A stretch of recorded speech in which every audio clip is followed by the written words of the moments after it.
I go wild as I sip from a cold low and brow. Set up rhymes like fire to gunpowder.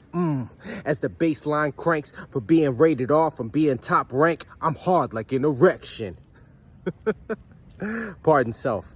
I don't drink like that, but I cracked open a bottle of red tonight because Redman dropped for the first time in a long time, right? And I remember like it was yesterday, you know, waiting on that, you know, Unfinished Business had dropped from EPMD. And we'd heard, you know, So What You Saying, a million joints on there. And then when Business As Usual dropped, they were on Def Jam. And I remember we listened to that shit like Hardcore or Brothers on My Jock. And Redman first premiered to us, right, from New Jersey, my home state.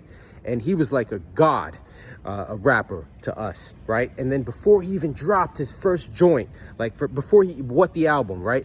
And then Muddy Waters, we were waiting on, I remember the Month of the Man with him and Redman before they were even really connected, right? I remember that. And I speak to you right here from Cannery Row.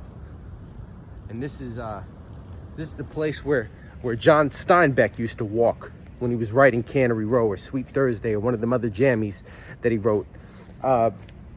And I just, you know, I had to me, it's like a holiday, right? For a Jersey hip hop fan, today is a holiday. Redman dropped Muddy Waters 2. And I swore he might never do it. Just like we say, you know, Dr. Dre might never release Detox, right? And I'm not going to belabor this shit too much, but I'm just saying, I listened to the whole thing, top to bottom, and it easily ranks is one of Redman's best albums. Now, if you're a hip-hop fan and you listen to it and you think, you know, that beat, this thing, would I have chosen to do this or that, right? You know, you can get 15 tracks out of this shit easy and make one of the best Redman albums of all time. It's big, it's long, it's got a lot of tracks, but he brings, if you've been doing what I've been doing for like the last 30 some odd years and listening to Redman albums again and again and again, you know, on my runs every day, I run 5 miles a day. I haven't missed a day since 2006, right? Not one day. I haven't missed. My wife's gonna have a baby, I run. My wife's gonna have another baby, I run. Somebody died, I run. I'm sick, I run. Redman, right? And I'm talking about What's the Album? There's a Dark Side. The first Muddy Waters, I remember the day it came out, right? You know, everything from Doc's the Name to Malpractice, right? To we had to wait a long time for the next one with Red Gone Wild. Reggie, which I didn't really, I didn't understand where he's coming from. He did have that last shit on there. The last joint on that album was fire. But and you know, everything, you know, Mudface, all the mixtapes, you know, whether it's Pancakes and Syrup, whether it's one of the Ill at Will joints, right?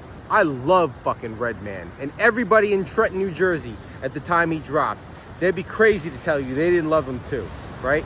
This joint, Muddy Waters 2, right? Top to bottom, even if you delete a couple of things that you might think are, you know, reaching for like modern type of shit, with this, that, or the other, you get a Redman album out of this that's just as good as the first three. There's no doubt about it. You get a Redman album out of this that might be competing with any one of the first three that it released. That's word is bond, right? The shit is off the hook to me. I loved it.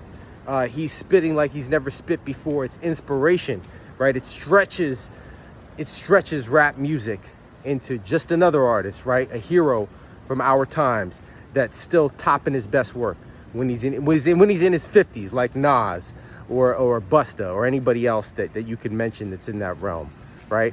Like LL did this year, right? You know, Redman is at the top of that list to me, you know, and you know, much respect, salute. I love the new album. I think it's amazing, and I think that if a vinyl or a CD copy becomes available soon, we should support it. Peace.